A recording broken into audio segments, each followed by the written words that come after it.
Alright guys, welcome back. This is Austin with the Business Strategy Game. Let's take a look at what's happening. So, where it's at right now, we haven't spoken yet. Like, my team and I haven't gotten together, but today's the last day for any optimizations, and I was thinking the other day about what to do.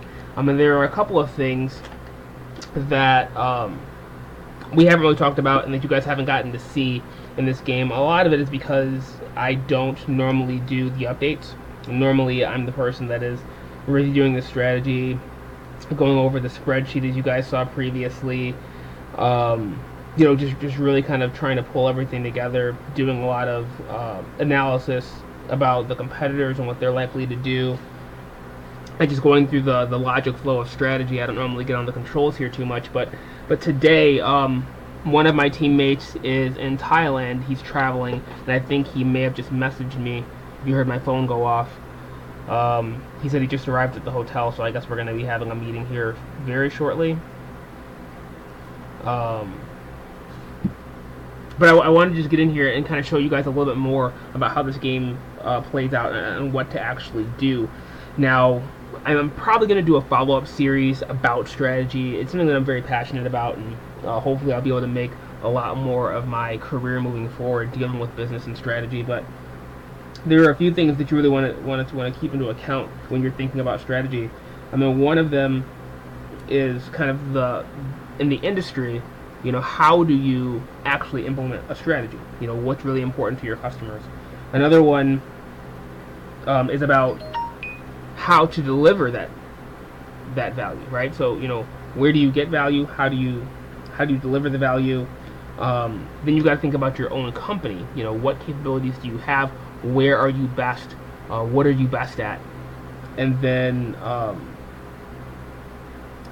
do you maximize what you're best at?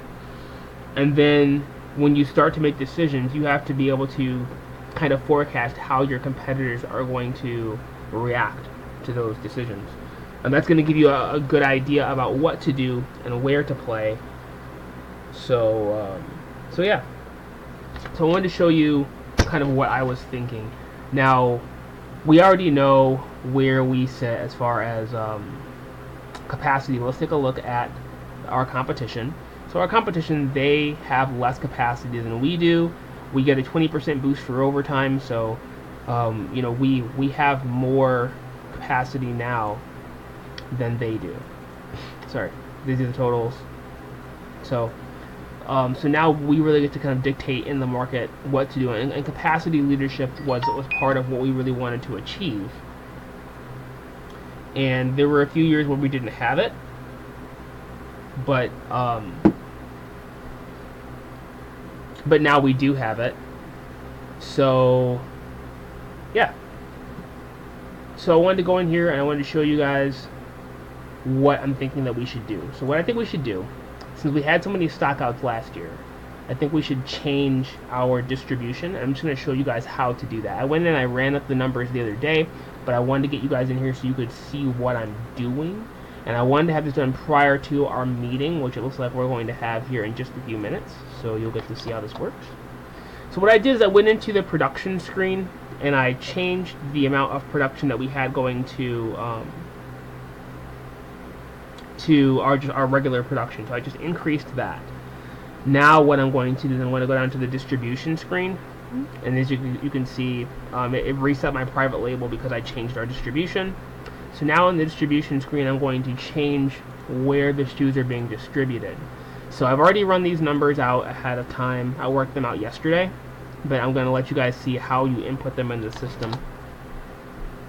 So I'm changing where the shoes are being shipped, and I had 1675 going here.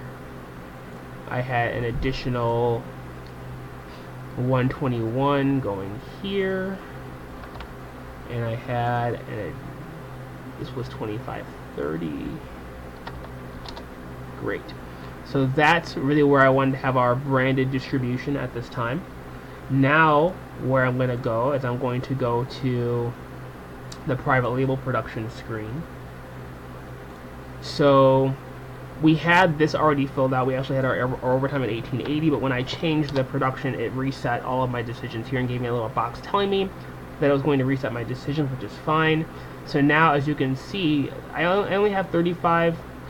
I have 3,501,000 pairs available, but I'm trying to ship 4 million and some change.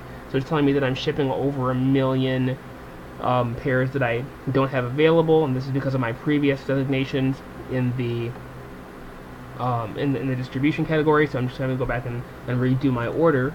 So I'm going to go ahead and update this. So I'm going to take this down to 1007. I'm going to bring this to, let's see, 1100. If I remember here, I had 300, and then down at the bottom I had 1094. And this should balance everything out. So I'm shipping. So I have 3501 available for shipment, and I'm actually shipping 3501, so everything balances. That's perfect. As you can see, what I did was I changed the amount that I have going to each segment of the market. So I lowered the amount that I had going out to private label, and I wanted to do that just kind of as a hedge. I wanted to send more shoes into the branded section because I'm thinking there's only a couple of things that can happen here. So what they're going to do is they're either going to lower their prices to try to take up more market share. That's going to commit more of their pairs of shoes to the wholesale segment.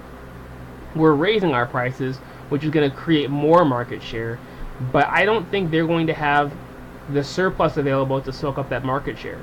So unless these guys also lower their prices and add more, it's going to come down to us having the additional the additional inventory to fulfill. So if I can put another 5 or 10% in inventory here, I'm going to be able to take whatever stockouts there are due to these guys not forecasting for everyone else's decisions. So that's what I'm thinking is going to happen. I think there's going to be stockouts just like there were last year. Everyone's jockeying for position. I think it's really going to throw off the markets. I think having more inventory available is going to be the right move, because as the demand is there for shoes, they're going to have to choose between a really low quality shoe and a very high quality shoe that are around the same price. I mean, we are raising our prices, but they're not going to be, you know, for double the quality. It's not going to be a significant difference as far as dollar cost for value. So that's what I'm thinking we should do. We're going to limit our exposure in the private label segment, prevent them from being able to come in and try to underbid us, and prevent us from being able to get any private label profits. And I think we're even going to raise our prices in private label, because I mean, the only thing they can do really is to go whole hog into private label, in which case we're going to have some extra capacity here in wholesale. We're going to need to work out in our meeting how to divvy it up. But that's the direction I want to go with the strategy. We'll see if they agree, if they disagree, and I'll come back and let you guys know how it's going to go.